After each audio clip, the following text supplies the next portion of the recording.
All right. Well, this is the first song I ever wrote, and I just realized that it's about 35 years old and still living at home, so I decided to be a little less protective of it. It's called Yellow Philodendrons, real short piece.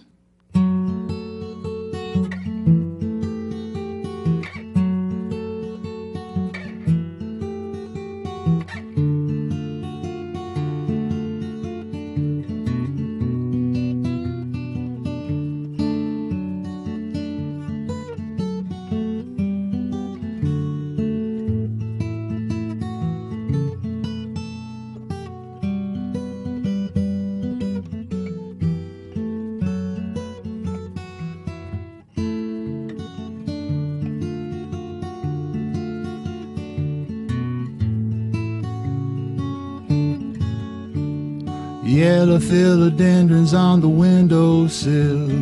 My, what a lovely day. Saturday morning, got nothing to do. Would you like to come and play with me?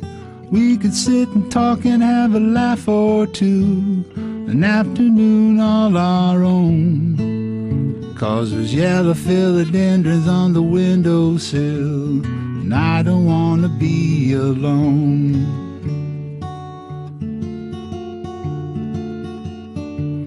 And I don't want to be alone.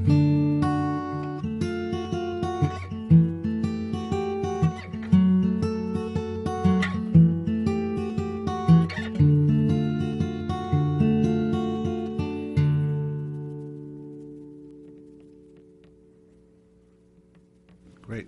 Thank you. Well, hello, my name is Ed Hawks, and this is the 23rd edition of Listen Up, Illinois on Urbana Public Television, UPTV, Channel 6, here in Urbana, Illinois. And today we're taping the show at the lovely Urbana City Building in the Urbana City Council chambers. And I'm glad today to have as my guest Kevin Elliott. I recently just met Kevin. He came to one of the concerts that the CU Folk and Roots Festival was promoting, the Claudia Schmidt concert, and he had known Claudia for a long time, or known of her, so he was happy to see her in town. But anyway, I had a chance to meet him and found out that he played some music himself. So checked his website out and enjoyed the music and thought he'd be a good person to have here on the show. So welcome to the show, Kevin. I appreciate you being here. Thanks, Ed, and thanks for inviting me, and thanks for all the musical things you do in the community, too. I appreciate it. I enjoyed doing it. So you said that song was 35 years old, so I assume you've been playing for at least 35 years or longer. So kind of how did your musical journey begin, and how did you end up here?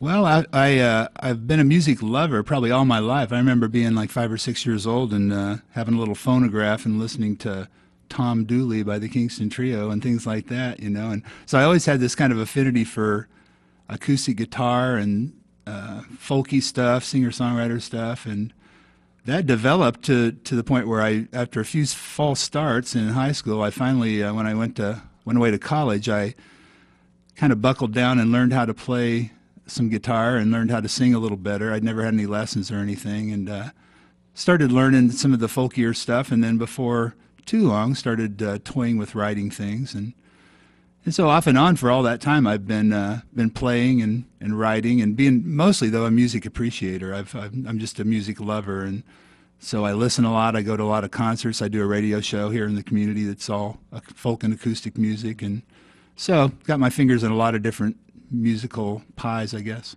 Yeah, so you started out playing other people's material, kind of cover songs of folk music.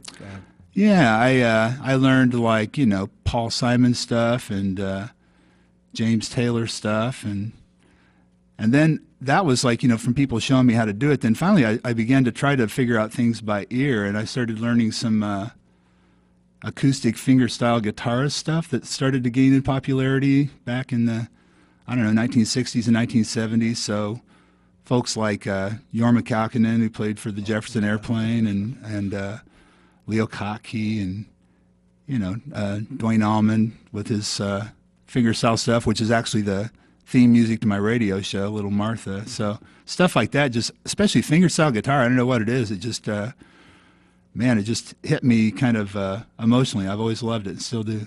Just kind of like that, the way the melodies run with the fingerstyle guitar, kind of, and having the little kind of alternating bass or bass runs in there.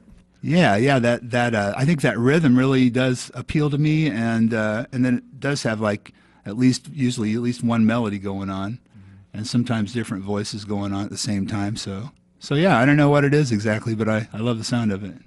Great. Well, let's hear some more of that sound then. All right.